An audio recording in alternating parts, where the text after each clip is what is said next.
Assalamualaikum warahmatullahi wabarakatuh. Bismillahirrahmanirrahim. Alhamdulillahirabbil alamin wa bihi nasta'in ala umuri dunya waddin. Wassalatu wassalamu ala asyrafil anbiya'il mursalin wa ala alihi wa sahbihi wa man sara ala nahjihi bi ihsanin ila yaumidin wa ba'd. Allahumma inna nas'aluka ilman nafi'an wa na'udzubika min ilmin la yanfa'. Allahumma salli wa sallim wa barik wa na'im ala nabiyina wa rasulina sayyidina Muhammadin wa ala alihi wa sahbihi ajma'in wa ba'd. Hadirin Allah muliakan, alhamdulillah kita panjatkan puji dan syukur kita kepada Allah tabaraka wa ta'ala atas segala nikmat dan karunia yang Allah berikan kepada kita sehingga kita bisa berkumpul, bisa belajar, bisa menuntut ilmu yang disampaikan oleh Rasul kita alaihi salatu wassalam, bahwa inilah jalan pintas dan yang dimudahkan oleh Allah menuju surga. Man salaka tariqan yaltamisu fihi ilman sahhalallahu lahu bihi tariqan ilal jannah. Barang siapa yang berjalan dalam rangka menuntut ilmu, maka Allah akan mudahkan jalannya menuju surga. Jadi menuntut ilmu itu kebutuhan. Menuntut ilmu adalah kebutuhan. Dan Allah akan pintaskan, Allah akan mudahkan perjalanan kita menuju surga. Ini yang harus kita yakini terus, sehingga kita memperjuangkan ilmu tersebut. Dan yang dimaksud ilmu itu al-ilmu nafi', kata al-Imam Asy-Syafi'i rahimahullah. Ilmu itu bukannya sebatas hafalan, tapi ilmu itu ilmu yang bermanfaat. Al-ilmu ma nafa' wa laysa ma hufidh. Ilmu itu yang bermanfaat dan bukan yang dihafal semata. Walaupun hafalan itu penting, dan beliau salah satu simbol hafalan rahimahullahu ta'ala rahmatan wasi'ah. Semoga Allah merahmati Imam Syafi'i dengan rahmat yang luas. Oleh karena itu, tidak cukup hanya belajar, mengerti, tapi berusaha diamalkan dalam kehidupan kita sehari-hari, sehingga ilmu itu bermanfaat dan merubah wajah kita, merubah kehidupan kita, merubah dunia dan akhirat kita. Dan semoga Allah SWT memberikan taufiknya dan pertolongannya kepada kita. Amin ya rabbal alamin. Hadirin Allah muliakan, sebagaimana jaga syahadatin kita, jaga tauhid kita, jaga semangat kita mengikuti Rasulullah SAW, dan marilah kita bersalawat, Allahumma salli wa sallim wa barik wa an'im ala nabiyyina wa rasulina sayyidina Muhammadin wa ala alihi wa sahbihi ajma'in wa ba'd. Hadirin, masih bersama bab tentang menutup aurat kaum muslimin, dan kita masuk ke hadis terakhir ya dalam bab ini. Lagi-lagi hadis yang diriwayatkan dari Abu Hurairah dan dikeluarkan oleh Imam Al-Bukhari, oleh Al-Imam An-Nawawi rahimahullah. Artinya beliau membawakan hadis Abu Hurairah. Dan semoga Allah merahmati Al-Imam An-Nawawi, orang tua beliau, keluarga beliau, guru-guru beliau, orang yang beliau cintai, dan semoga Allah merahmati ulama-ulama kita dan seluruh kaum muslimin. Amin ya rabbal alamin. Kita masuk bersama Al-Imam Nawawi. Al-Imam Nawawi menyampaikan rahimallahu rahmatan wasi'ah wa anhu qal, dan dari Abu Hurairah radhiyallahu ta'ala anhu, bahwa beliau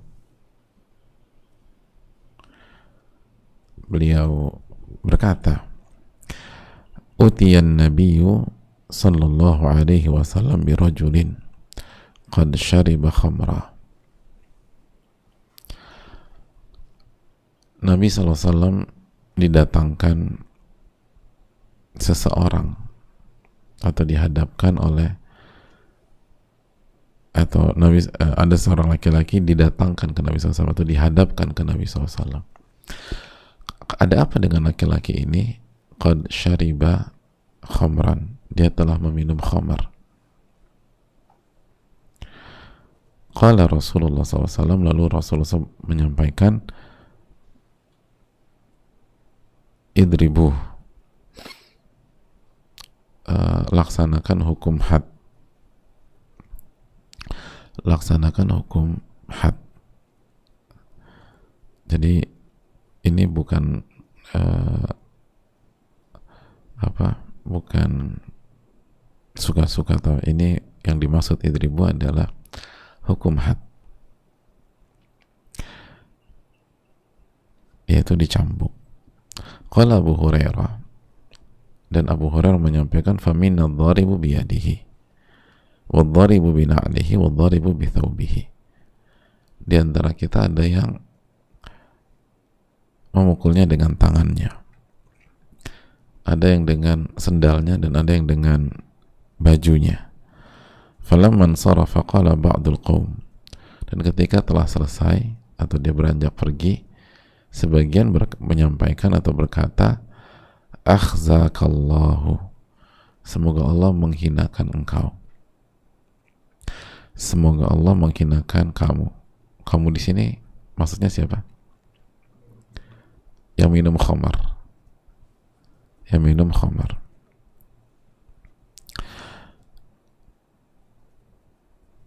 Qala la taqulu hakadha la tu'inu alaihi asyaitana. Jangan berkata demikian.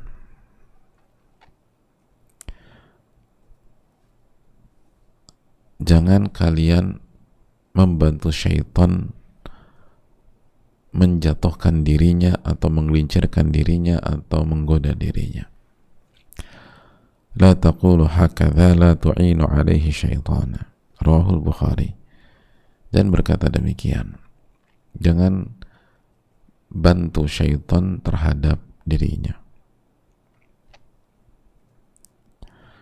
Sekali lagi, jangan berkata demikian, dan jangan membantu syaitan menggoda, menggelincirkan, menghancurkan diri dia. Sebuah kalimat yang sangat agung dari Nabi kita sallallahu alaihi wasallam, la tu'inu alaihi syaitana. Hadirin, ada hikmah yang besar yang bisa kita petik dari hadis ini. Pelajaran yang pertama, bahwa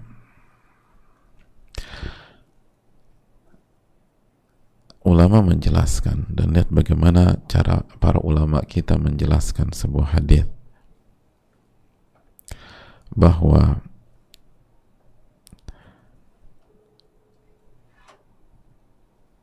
dalam hadis ini orang tersebut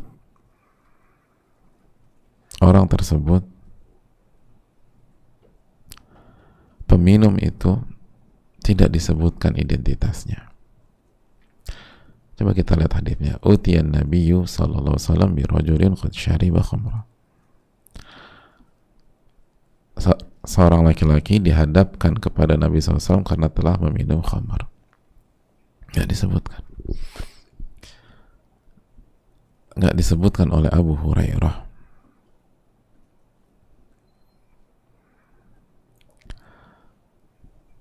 Dan ini pesan besar.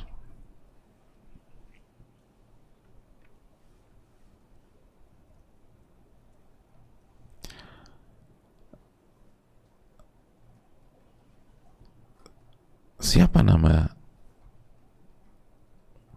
peminum tersebut? Kenapa Abu Hurairah tidak menyebutkan namanya?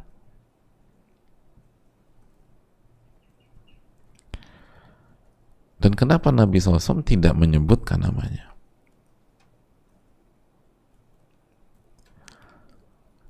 disinilah pesan itu, bahwa peminum itu sengaja tidak disebutkan identitasnya.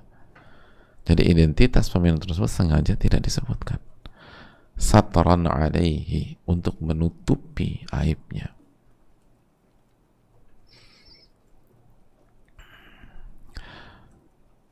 Untuk menutupi dirinya.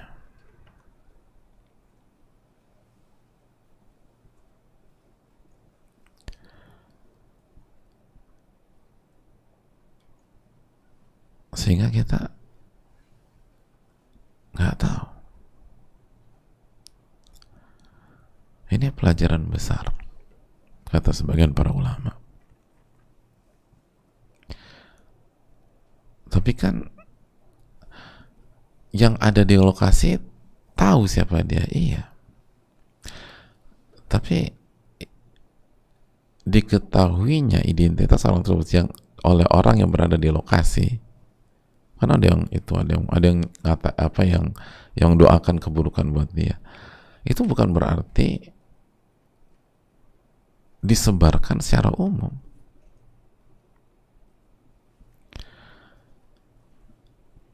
Makanya kalau bisa, aib orang tuh kalau bisa ditutup hanya sampai kita, ya kita. Kalau kebetulan Anda yang tahu, udah berhenti sampai di situ. Gak usah sampai dibicarakan. Udah. Ditutup. Misalnya teman kita melakukan sesuatu yang tidak terpuji, dan di situ ada teman-teman gitu loh. Ada 10 orang di antara kita. Udah tutup. 10 orang jangan cerita lah kepada yang lain. Sama aja, kan udah, kita juga tahu kok, ya Anda kan yang tahu baru 10. Kenapa? Apa alasan yang salah satu dari 10 ini atau ke 10 cerita kepada teman-teman yang lain? Udah. Tutup. Oke. Ini jadi apa? Jangan ada yang jelek-jelekan dia, jangan membicarakan dia keluar. Kita tutup aibnya. Jangan ada yang tahu. Dan sebagaimana kita katakan, atau bukan kita ya, para ulama kita tentu saja, bahwa menutup aib itu kan bukan berarti tidak melakukan amar ma'ruf nahi mungkar.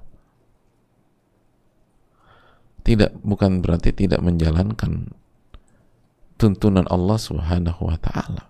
Ini lihat buktinya Nabi SAW menjalankan hukuman had kepada orang tersebut, tapi udah nggak disebutkan aibnya, nggak dibuka identitasnya,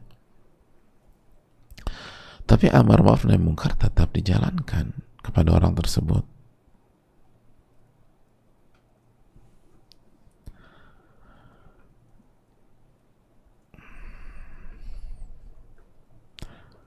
Ini hal yang penting. Bahkan para ulama mengatakan, sebagian ulama mengatakan, amma tashhiru bihi wal khawdu fi siratihi fahadha laysa bimanhajil muslimin.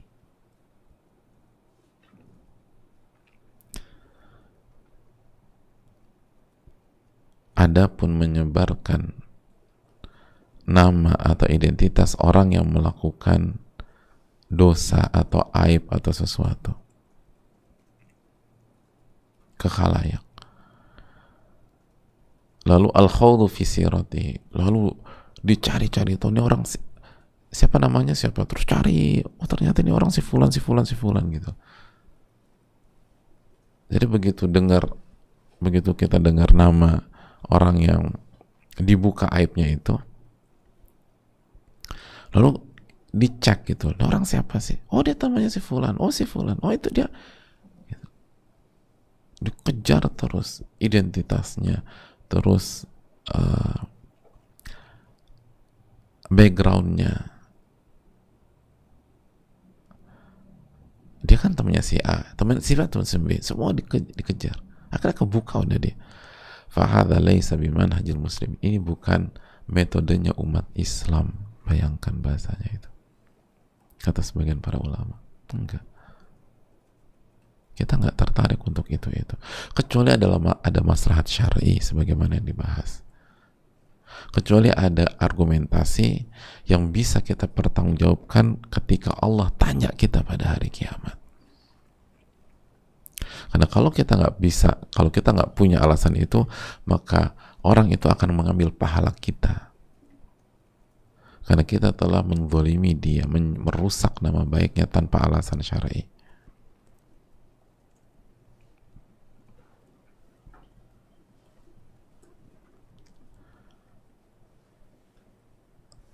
Sekali lagi sudah kita jelaskan, tidak secara mutlak.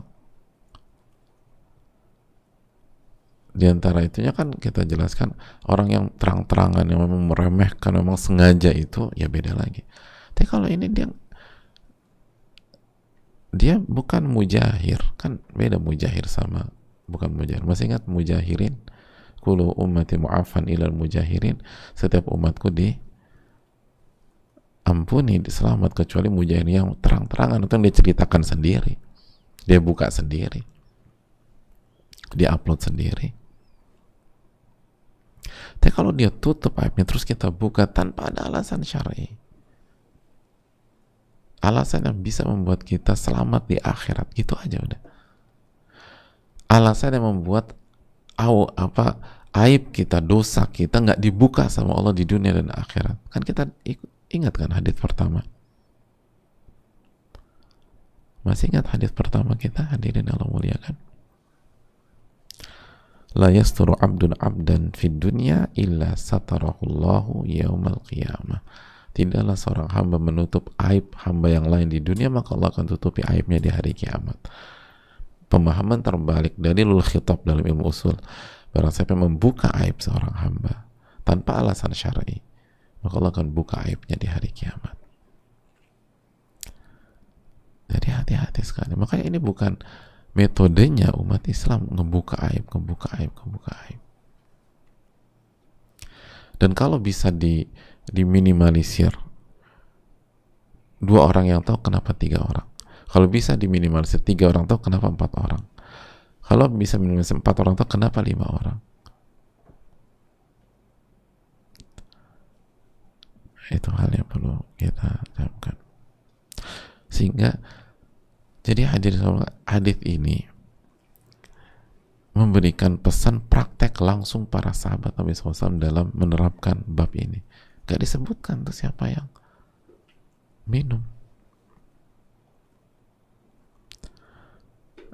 Makanya mempermalukan orang yang, atau mempermalukan orang dengan maksiat yang dia tidak lakukan secara terang-terangan, aib yang dia sembunyikan dan seterusnya, itu bukan metode kaum muslimin.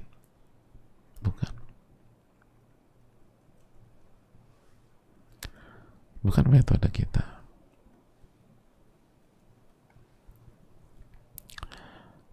Bukan metode kita. Metode kita menutup aib dan tetap memberikan nasihat atau amar ma'ruf nahi mungkar sesuai konteks dan sesuai kaidah. Itu poin. Karena kita berharap Allah juga tutup aib kita di dunia maupun di akhirat.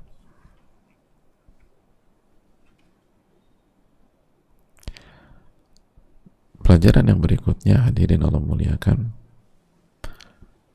bahwa hadis ini menunjukkan bahwa meminum khamar itu haram dan terkena hukuman had, dan ini kesepakatan para ulama, kesepakatan semua mazhab, termasuk mazhab Syafi'iyah. Jadi Abu Hanafiyah, Malikiyah, Syafi'iyah, Hanabilah, semua. Dan buktinya hadis ini.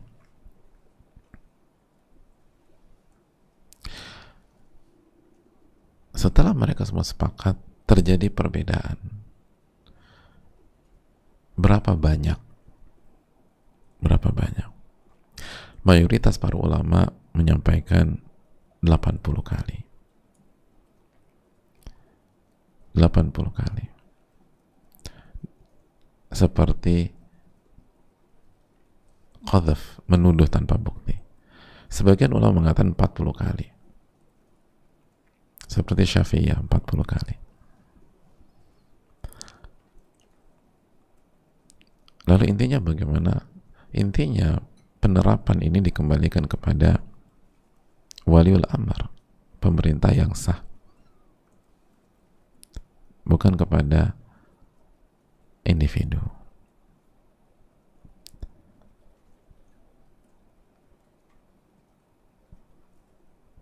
Jadi biar pemerintah yang memutuskan. Itu poin. Poin yang berikutnya, hadirin Allah muliakan. Dan khamar hal yang memabukkan ya. Gitu. Kullu muskirin khamrun, kata Nabi SAW. Setiap yang memabukkan itu khamar. Dan hadirin Allah, dan setiap hal yang ada konsekuensi terkena hukuman had, itu berarti dosa besar, kata para ulama. Dosa besar, bukan dosa kecil. Oleh karena itu hati-hati dalam masalah ini, karena masalah ini banyak yang tidak tahu. Banyak yang tahu itu nggak boleh, tapi sebagian menganggap ini dosa kecil. Enggak, ini dosa besar. Makanya seluruh ulama, kesepakatan seluruh para ulama,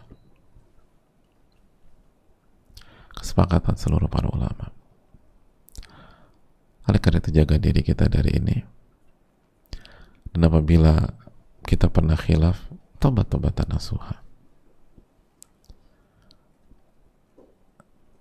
Karena sekali lagi, wal khamru ummul khaba'ith.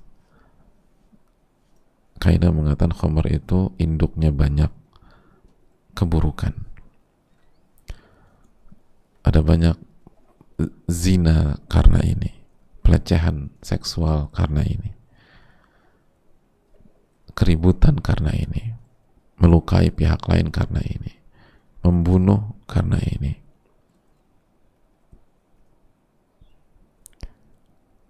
rusaknya rumah tangga karena ini. Dan banyak kasus. Semoga Allah memberikan hidayah kepada kita, dan apabila kita tahu ada saudara kita meminumnya, semangati dia untuk bertaubat kepada Allah Subhanahu wa taala. Ajak,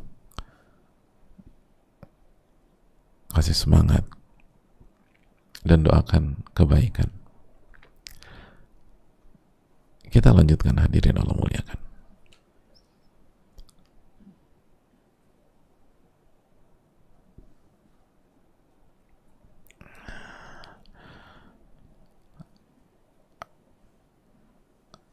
Lalu ada orang mengatakan, akhzakallah, semoga Allah menghinakan engkau. Lalu dilarang oleh Nabi kita Sallallahu Alaihi Wasallam. Dilarang oleh Nabi kita Sallallahu Alaihi Wasallam.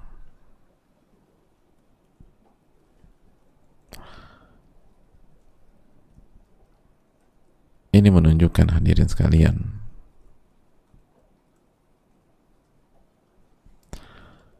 bahwa seseorang, kata para ulama ya, seseorang yang melakukan dosa dan kata Syekh Utsaimin, annal insan idza fa'ala dhanban wa uqiba 'alaihi fid dunya fa innahu la yanbaghi lana an nad'u 'alaihi bil khizyi wal 'ar. Seseorang yang melakukan dosa dan telah dihukum di dunia, maka tidak layak, tidak pantas bagi kita mendoakan keburukan buat dia. Semoga Allah menghinakanmu, menjatuhkanmu, dan seterusnya. Bahkan kita meminta kepada Allah hidayah, dan kita meminta kepada Allah agar Allah ampuni dia. Itu konsep seorang muslim. Hobinya mendoakan hidayah, bukan menjatuhkan, bukan mendoakan kehancuran.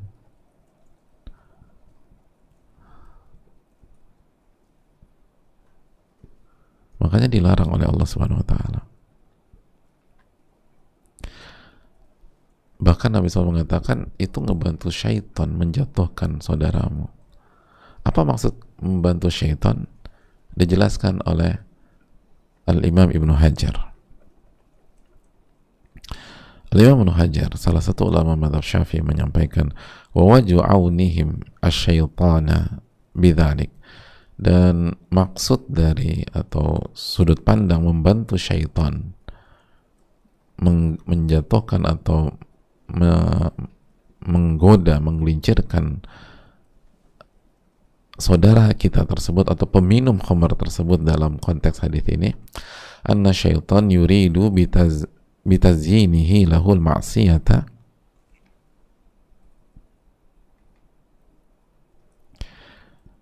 an yahsula lahul khiz. Karena syaitan itu ketika syaitan itu ingin,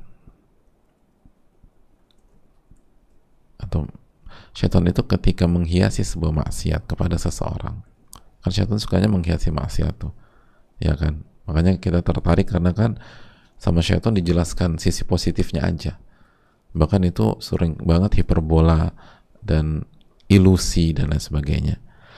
Nah, syaitan tuh ingin dia itu terhina di dunia dan akhirat. Itu keinginan syaitan. Jadi sekali lagi, syaitan itu ketika menggoda kita melakukan maksiat, lalu dia hiasi maksiat tersebut agar kita tertarik. Tujuannya adalah, kata para ulama, kata Al-Hafidz Ibnu Hajar dijelaskan dalam Fathul Bari, tujuannya adalah agar kita ini menjadi hina di dunia dan di akhirat.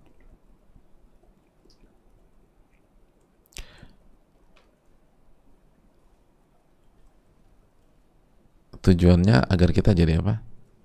Jadi hina, bukan jadi sukses, bukan jadi berhasil, bukan jadi orang soleh, bukan masuk surga, enggak. Tujuannya agar kita hina. Oleh karena itu, jika seseorang mendoakan saudaranya kehinaan, maka itu sama saja menolong syaitan untuk mendapatkan goalsnya, ketujuannya.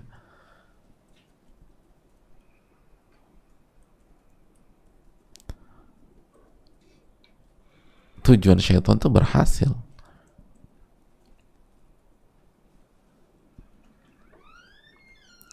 Jadi ngebantu. Makanya faka'annahum qad hasalu maqsud syaitan. Qad hasalu maqsud syaitan. Mereka tuh ngebantu. Dan seringkali kejadian kan. Akhirnya pelaku maksiat tersebut merasa nggak diterima sama orang-orang yang soleh. Padahal dia pengen taubat, tapi merasa nggak diterima. Saya nggak diterima, saya dicela sama mereka, saya dihinakan sama mereka, mereka anggap saya kotor. Dan itu terjadi. Saya merasa asing karena misalnya ada banyak. Makanya akhzakallah, saya didoakan semoga Allah hinakan Anda. Kan drop orang. Akhirnya tuh ngebantu syaitan untuk membuat dia putus asa. Emang saya hina, emang saya buruk, emang saya pecundang. Terus dibisikin sama syaitan, dan itu ngebantu dia. Iya benar, dia aja bilang saya hina, dia aja bilang saya itu rendah, dia bilang saya itu kotor, pendosa. Akhirnya benar-benar menjadi hina benar, dan akhirnya apatis, akhirnya putus asa dari rahmat Allah, udah akhirnya maksiat terus, bahkan seringkali depresi, bisa bunuh diri, bisa segala macam udah. Karena harapannya dihilangkan. Harapannya berusaha dibunuh oleh syaitan, dan orang yang mendoakan keburukan ngebantu.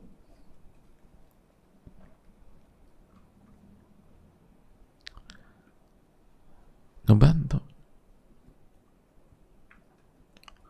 Makanya nggak boleh. Justru kita harus doakan hidayah, semoga Allah kasih hidayah buat anda ya, semoga Allah ampuni ya mas, ya Allah ampuni dia, ya Allah berikanlah dia hidayah. Semangat mas, harapan tuh masih ada.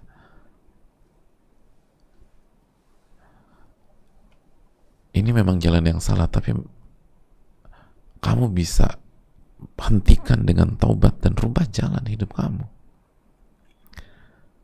Nah itulah gunanya saudara, bukan dijatuhin sampai terpuruk.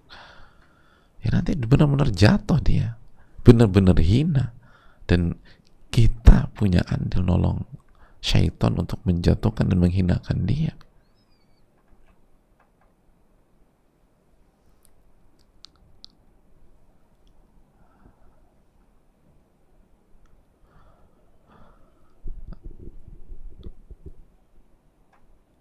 Itu penting hadirin.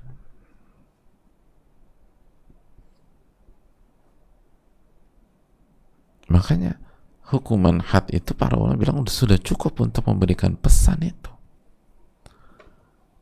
Udah jangan ditambah lagi, dijelek-jelekin atau didoakan keburukan. Makanya kata sebagian ulama, fa iqamatul had yakfi lizajar. Hukuman had itu sudah cukup untuk membuat dia shock terapi, berhenti merasa terpukul. Udah jangan didoain buruk-buruk lagi.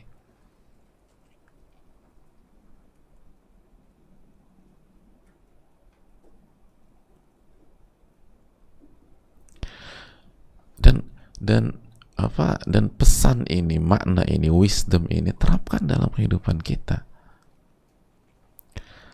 Ketika misalnya kita sebagai orang tua dan kita menghukum anak kita dengan kaidah tentu saja, dengan rambu-rambu yang berlaku, habis dia, ya udah selesai, jangan dibodoh-bodohin lagi nih anak.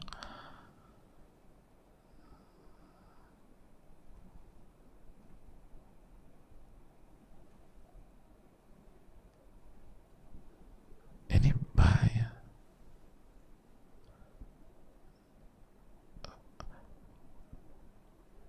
Dijelek-jelekin, akhirnya hancur mental anak itu. Dia merasa hina, dia merasa anak yang, apalagi kalau dia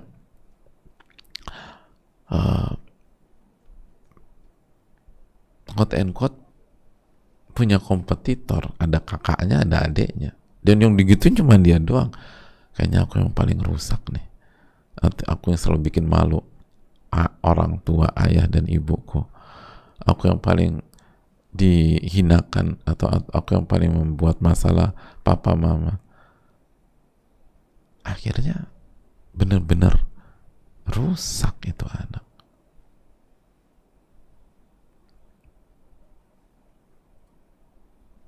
Gitu.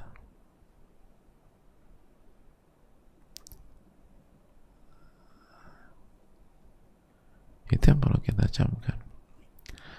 Dan ada kejadian orang tuanya ngucapin kata-kata atau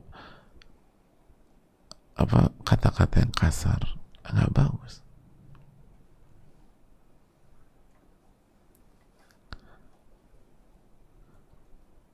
Orang tua bilang anaknya dasar kodok loh, masya kodok, bayangin.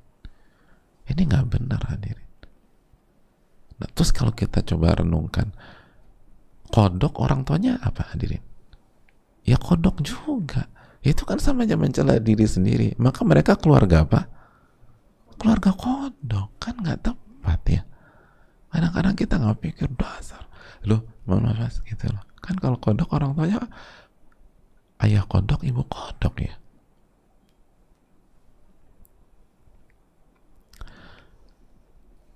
Jadi kalau memang kita menghukum, hukumlah dalam bingkai mendidik, nggak boleh serampangan, hukum terus diatur.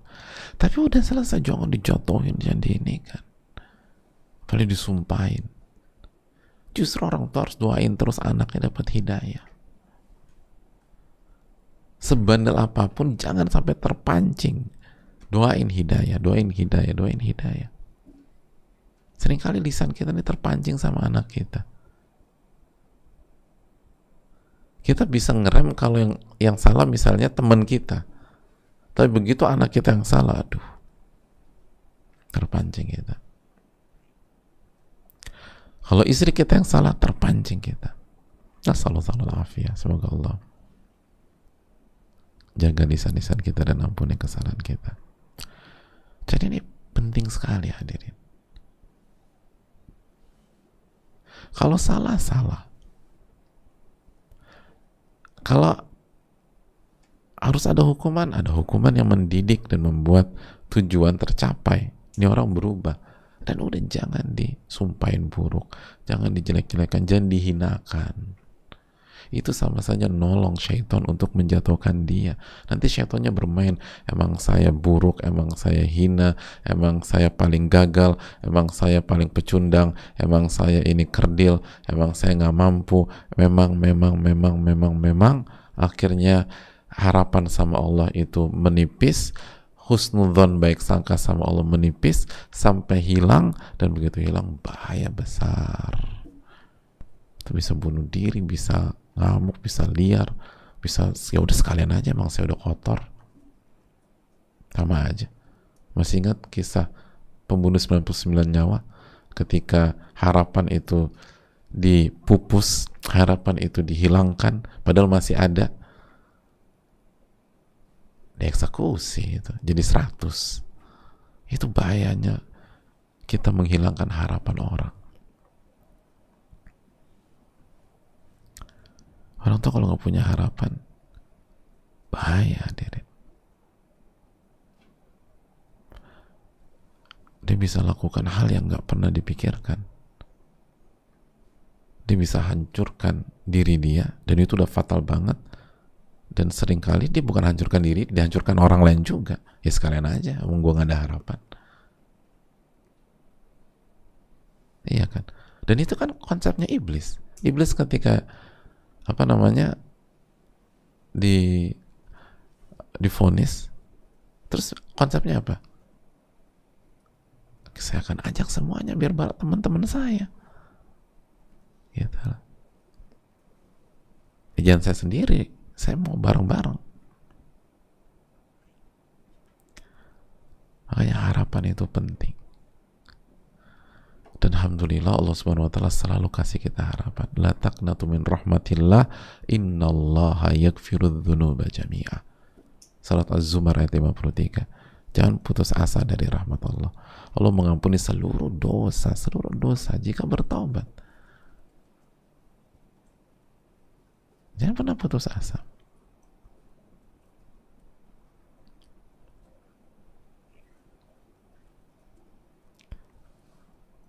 Ini harapan besar. Kemarin kita berapa hadis yang kullu ummati mu'afan ilal mujahirin. Setiap umatku selamat diampuni kecuali mujahirin. Yang terang. Pertanyaan, emang terang-terangan nggak ada harapan? Ada kalau dia bertobat, taubatan nasuha. Terus harapan yang Allah berikan, hadirin. Makanya jangan sampai kita menutup pintu harapan dalam diri manusia.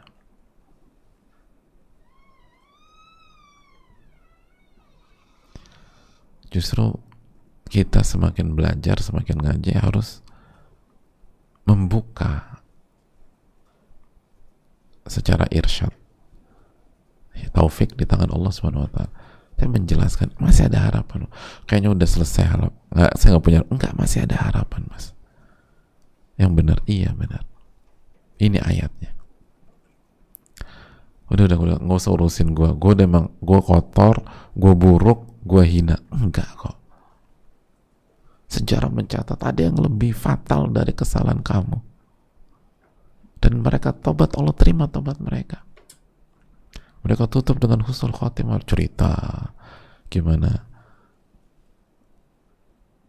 bagaimana Khalid bin Walid misalnya memerangi Nabi SAW lalu berbalik, Allah kasih hidayah, harapan ada. Jadi tentang Abu Sufyan,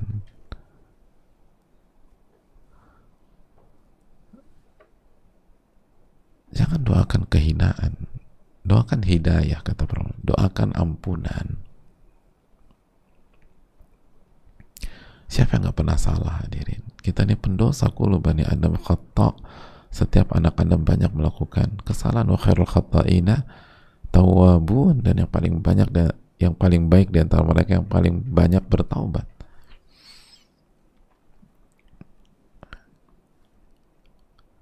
Dan dalam hidup harapan itu penting, sebagaimana rasa takut itu penting, rasa khawatir kepada murka Allah itu penting.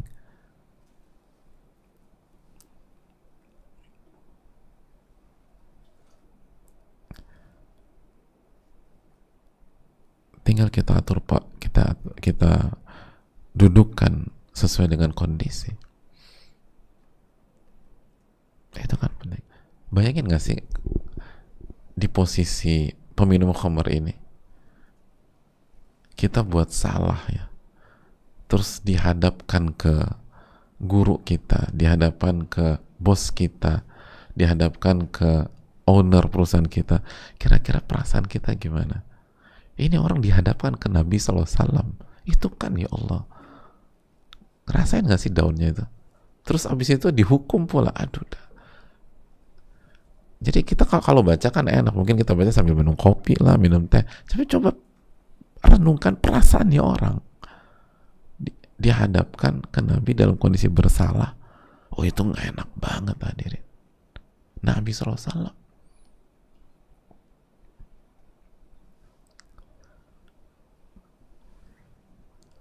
lalu dihukum.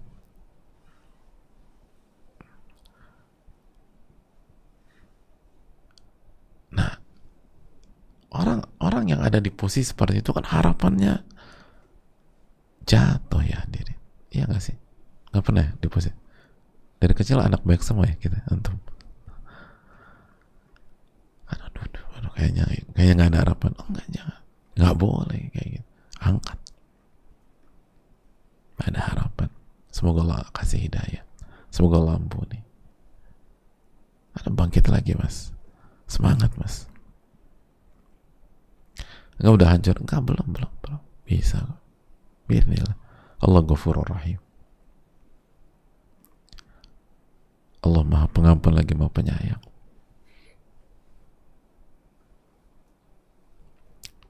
Bukan hadis.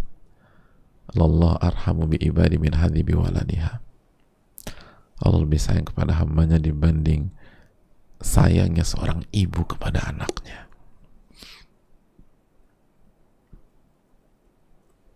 Anak tuh kalau melakukan kesalahan fatal, aib,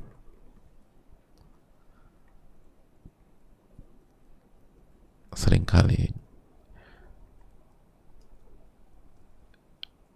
dia tahu kemana pintu yang harus dia ketuk. Kalaupun semua orang menganggap dia kotor, dia tahu ibunya akan menerima dia, ibunya akan meluk dia,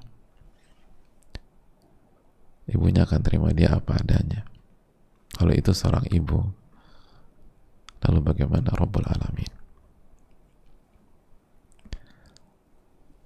Oleh karena itu, hadirin sekalian, ini penting untuk kita camkan. Benar, yang benar itu benar, yang salah itu salah. Amar ma'ruf nahi mungkar, lakukan.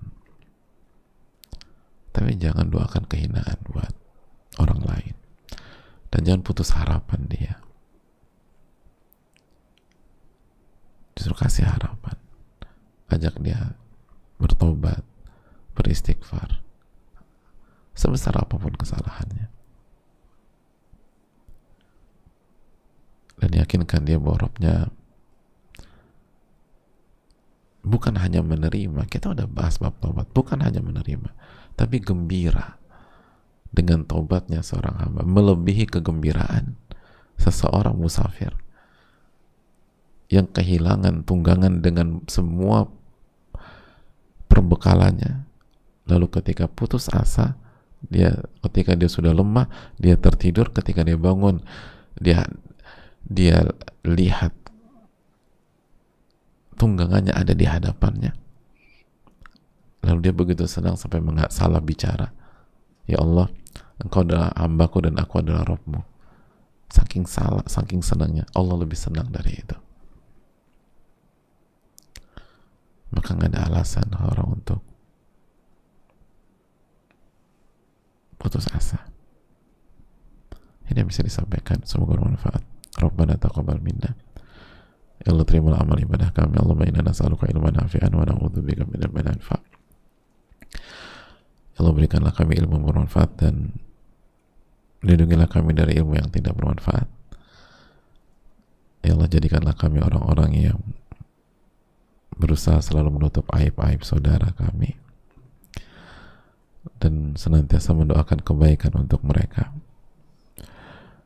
Dan semoga Allah memberikan ilmu yang bisa kita amalkan dan kita manfaatkan. Subhanakallahumma wa bihamdika, la ilaha illa anta, astaghfiruka wa atubu ilaik. Assalamualaikum warahmatullahi wabarakatuh.